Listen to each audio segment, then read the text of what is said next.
Hello everyone, my name is Eddie Bolin. I'm the pastor at Edgewater United Methodist Church, and I'm the pastor at Midway United Methodist Church. I want to thank you so much for taking a couple of minutes and for watching this video. I want you to imagine being socially isolated for 40 days. Well, for some of us, that is not too hard to imagine because we are socially isolated and have been socially isolated not for 40 days, but have been socially isolated for more than 40 days. But then I want you to imagine this. So you're in this space, you're in this time of social isolation, in this time of learning what does this new normal look like and trying to get adjusted to it. And then imagine that it gets worse. Imagine you're tempted. And not only are you tempted, but there are some very self-destructive behaviors. There are some really self-destructive temptations that are staring you in the face. And that in this period of the aloneness, in this period of those feelings of being socially distanced from your support system, from your support group, imagine having to deal with this completely on your own. And imagine not only these temptations being there, but imagine how it is that we get over these temptations. Now imagine that you do get over these temptations.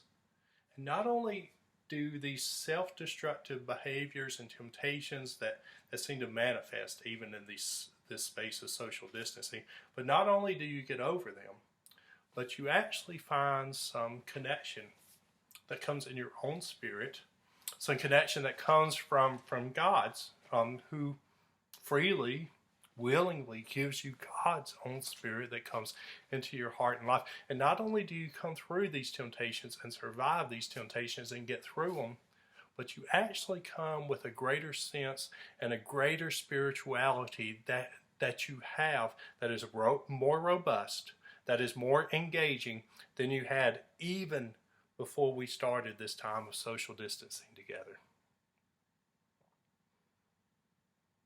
And now imagine what it would be like for you not just to hear me say that, but think about how good it would be to be able to engage in a conversation like this with some other people. That's what I'd like to invite you to do. I would like to invite you to engage in some real life, some real-time conversations that will lead us to discover some ways that we can overcome temptations and connect with our spirits in a way that we never have before. Even connect in a new way that we didn't even experience before we all were thrown into this social distancing together. What I'd like to do is I'd like to invite you to join us in a Zoom conversation that will begin on Wednesday, May the 13th at 6 p.m. You will be emailed a link to join Zoom.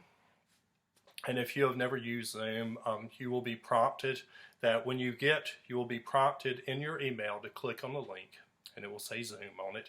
And then you will be prompted to download and to run Zoom. You can do this on your computer, you can do this on a smartphone. And from your computer and from your smartphone, then the Zoom, the invitation will ask you, would you like to come with video? Would you like to come with voice? And that's what you'll be invited. You just click that and just follow the promptings that come up from the Zoom link that you will be emailed. You can also, it's another way that you can join by phone, only by voice, and you can join from a landline. There will be a number that you can do.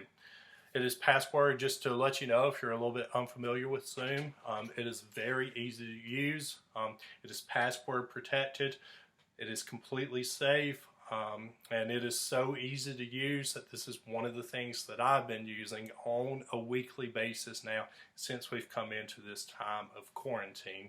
And in fact, this is going to be my very first time coming together and trying to do this together with a group like us as we are coming around and as we are focusing on our time together through reading the scriptures, through studying the scriptures, and trying to fully engage and seek God's presence with us and invite God to begin to change and transform our lives together.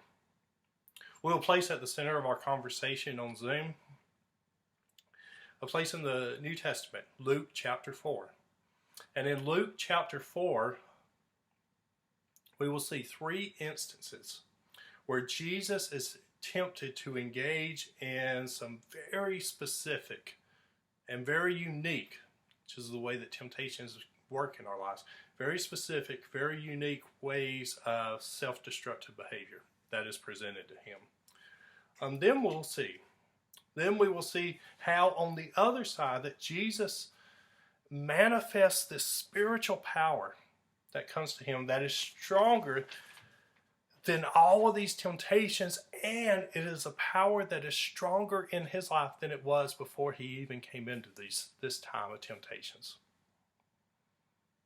And I will let you know that the way that we do this, the way that we're able to have this more robust, more engaging spirituality in our lives, is when we really have some clarity about who we are.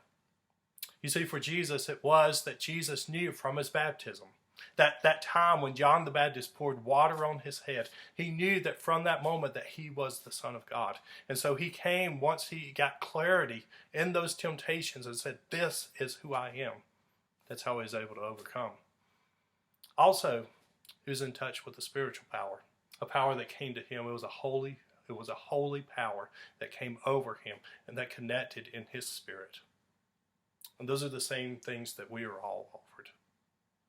We are offered that in the midst of temptations, we are offered by God to experience a spiritual power like we have never experienced before. We are also offered an invitation to remind ourselves that we are children of the living God, that we have the very image of God that is imprinted on our lives, that is stamped into our lives, and that no matter what we find in temptations, no matter how destructive our behavior may be in our lives, that image of God and that promise that God has given us that we are children of the living God, that it is never diminished.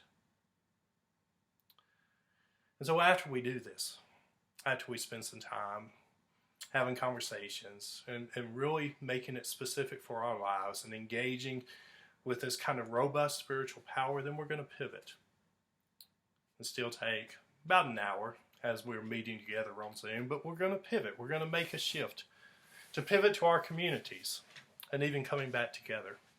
How many of you are looking forward to that time when you can come back to church together? How many of you are ready to sing together, to pray together? How many of you are ready to just worship together? To have relationships, to be with friends, and see them face to face.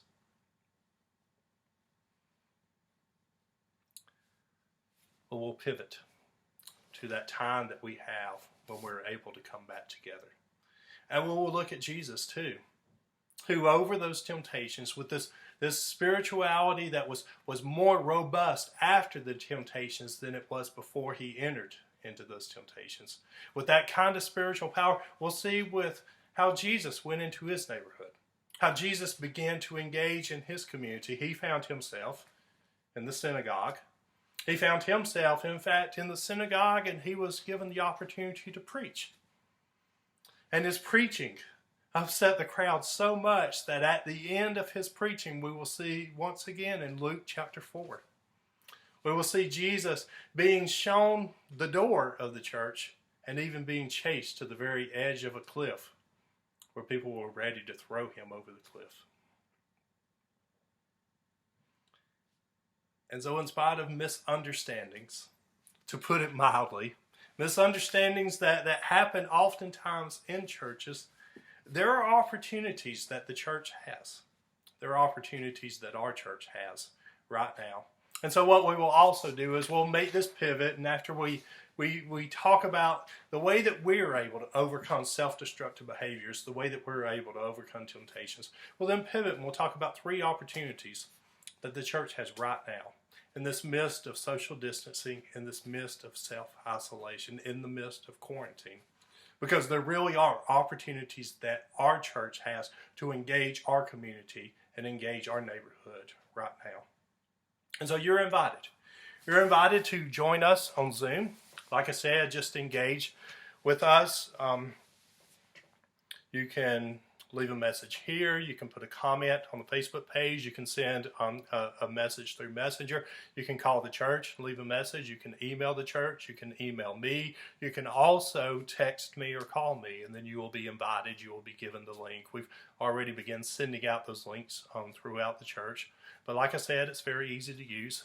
This is going to be my first time doing it, and I'm really excited about it. And so what we're going to do is we're going to have a conversation, and we're going to come up with some ways that we can engage with one another. We're going to look at 3 self-destructive temptations that Jesus is invited to engage in. And then we're going to look at 3 opportunities that the church has right now. And I hope to see you real soon, especially tomorrow night on Zoom. And may God's blessings be upon all of you. May you stay safe. May you stay healthy and well.